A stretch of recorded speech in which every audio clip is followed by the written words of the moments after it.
नमस्कार, himachalavyaabhi.com का radio bulletin सुन रहे हैं आप और मैं हूं आपके साथ अवंतिका खत्री। बात करेंगे प्रदेश की बड़ी खबरों पर, लेकिन सबसे पहले नजर डालेंगे सुर्खियों पर। हिमाचल कैबिनेट के फैसले, खनन विभाग में भरे जाएंगे 60 पद, अन्य विभागों में भी होंगी भर्तियां। कैबिनेट ने हिमाचल प्रदेश ड्रोन पॉलिसी के साथ लॉजिस्टिक्स पॉलिसी को भी दी मंजूरी। सुरेश कश्यप का कांग्रेस पर हमला, प्रतिभा सिंह के कार्यक्रम में नहीं जा रहे सुक्खू और सुक्खू के कार्यक्रम में प्रतिभा सिंह नहीं आ रही नजर। ऊना में एक्सियन से भिड़े रायजादा, हंगामे के बीच कांग्रेस नेता और विधायक के बीच हुई बहस। शिमला पहुंचे भीम आर्मी चीफ चंद्रशेखर आजाद, बोले जो गलत करे उसका दान, सम्मान, मतदान तीनों चीजें करे बंद। जिंदगी की जंग हारा सेना का जवान, सिरमौर का टीकाराम 4 महीने पहले हुआ था सड़क हादसे में घायल, अस्पताल में तोड़ा दम। 300 मीटर गहरी खाई में गिरी गाड़ी, मंडी में मां और बेटे की मौत, शादी समारोह से लौट रहा था परिवार। हिमाचल के 4 शहरों में पारा 40 के पार, 8 जून से इन क्षेत्रों में गर्मी से राहत मिलने के नहीं है आसार।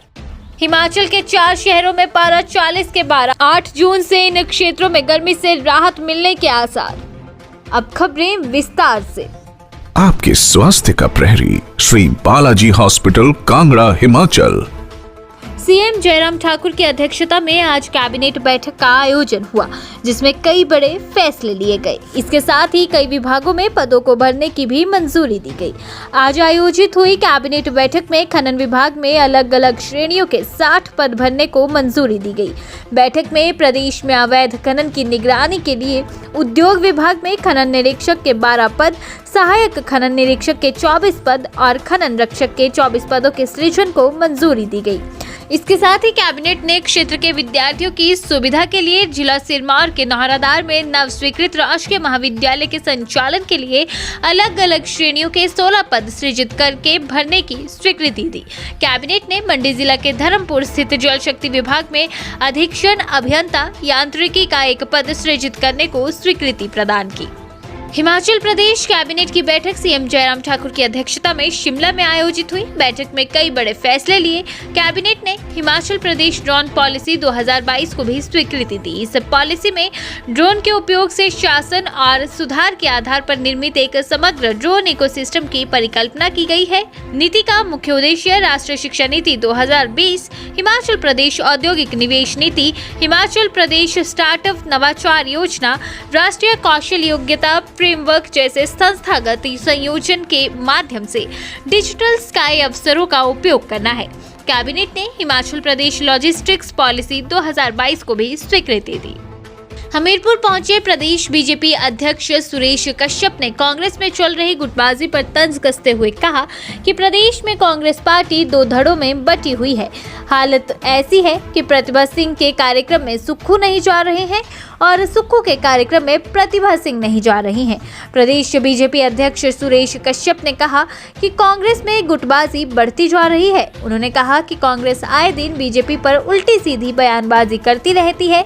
कश्यप ने कहा कि बीजेपी पिछले उपचुनाव में मिली हार को देखते हुए सतर्क हो गई है और बीजेपी प्रदेश के 68 विधानसभा क्षेत्रों में जीतने वाले नेताओं को टिकट देने पर ही विचार करेगी।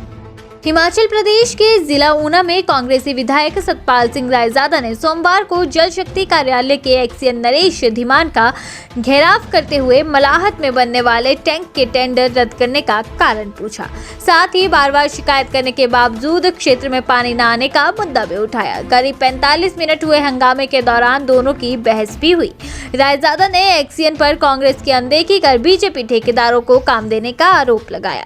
जब विधायक सतपाल सिंह रायजादा और विभागीय अधिकारियों के बीच बहस हो रही थी, तभी इसी बीच कांग्रेस के एक वरिष्ठ नेता और ठेकेदार ओपी धीमान ने विधायक सतपाल रायजादा को धीमी आवाज में बोलने की बात कह डाली। यहाँ रुकेंगे छोटे से ब्रेक के लिए, शेष खबरें ब्रेक के बाद। आपके स्वास्थ्य का प्रहरी, श्री बालाजी हॉस्पिटल, कांगड़ा, हिमाचल। हिमाचल प्रदेश के शिमला के चौड़ा मैदान में भीम आर्मी ने रैली का आयोजन किया। रैली में भीम आर्मी के अध्यक्ष चंद्रशेखर आजाद ने बतौर मुख्य अतिथि शिरकत की। रैली को संबोधित करते हुए उन्होंने कहा कि जो आपके साथ गलत करे उसके दान, सम्मान, मतदान तीनों चीजें बंद करें। जो जिस भाषा में समझेगा उसे उसी भाषा में समझाएंगे। आजादी के बाद से ही हमारे साथ भेदभाव होता आया है। मैं हिमाचल पहली बार आया हूँ, आखिरी बार नहीं। सरकार हमारे साथ अन्याय कर रही है।